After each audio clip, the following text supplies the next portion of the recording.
बाह्रौँ भानु जयन्ती विशेष कार्यक्रममा म मेरो प्रस्तुति दिन गइरहेको छु।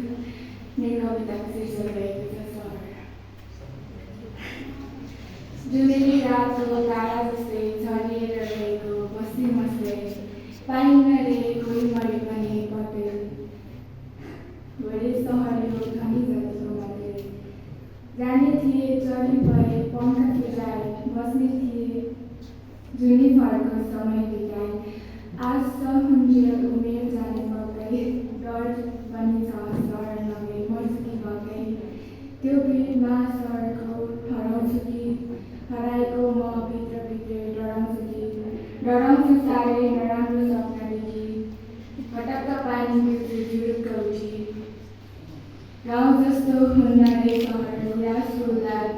देखिन्न रे पाखामा ऐसुलीको बोट झुल्दा देखिन्न रे हिमाल बिहानी आँखा खुल्दा हराउँछ रे घाम घरको बेगरमा पुग्दा